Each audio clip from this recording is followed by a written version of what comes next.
série 1 de la structure de l'atome.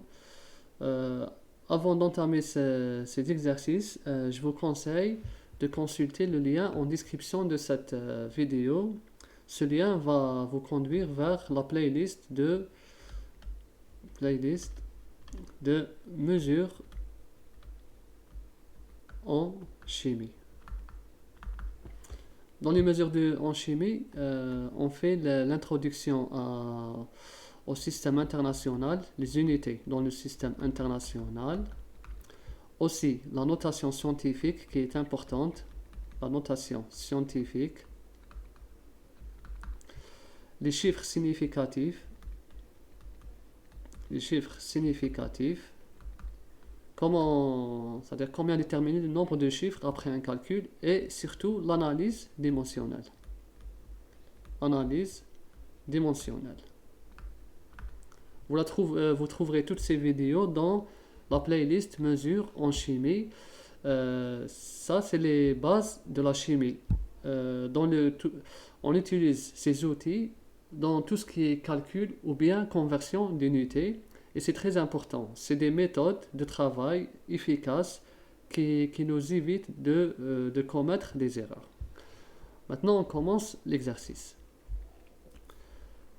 La première question, c'est quelle est la quantité de matière exprimée en mol des échantillons suivants. Nous avons 3 échantillons, le sucre, le gaz et le liquide. On va faire un exemple pour chaque état de matière. On commence par l'état de la matière solide. Pour le solide, c'est le sucre. De cette formule, C12H22O11. En principe, c'est un disaccharide. Donc, on nous a donné 10 grammes. La masse de ce sucre est égale à 10 grammes. Maintenant, on nous demande de déterminer le nombre de moles équivalent à ces 10 grammes. Le nombre de moles. Comment on fait? Tout d'abord, on passe par la masse molaire. C'est important. La masse molaire, en unité, c'est en grammes par mol. Ça veut dire quoi, grammes par mol? Ça veut dire la masse en grammes qui correspond à une mole. Là, on va calculer cette masse molaire. La masse molaire de ce sucre est égale à 12 fois la masse molaire du carbone plus 22 fois la masse molaire de l'hydrogène plus 11 fois la masse molaire de l'oxygène. Bien sûr, le carbone, il a une masse molaire de 12 grammes mol, moins 1, ou bien par mol. L'hydrogène, c'est 1 gramme par mol. Et l'oxygène, c'est 16 grammes par mol. En remplaçant ici les 12, 1 et 16, on va obtenir une masse molaire de 342 grammes par mol. Donc ça, c'est la masse molaire du sucre. Cette masse molaire, on peut l'exprimer autrement.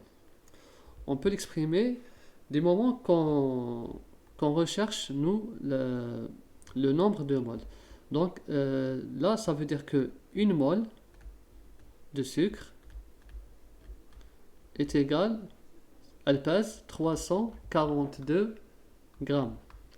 Je peux l'écrire autrement en facteur de conversion, comme vous pouvez voir sur les vidéos de mesures en chimie. Je peux écrire sous cette forme, une mole de sucre, elle pèse 342 grammes. Ou bien, je peux l'écrire de façon différente, inverse.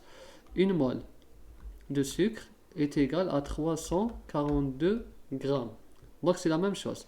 Maintenant, on va choisir le facteur de conversion qui va nous aider à déterminer la mole.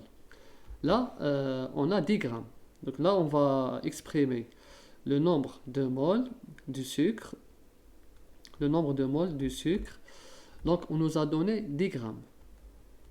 10 grammes de sucre qu'on va multiplier par le facteur de conversion qui nous aide à obtenir la mole.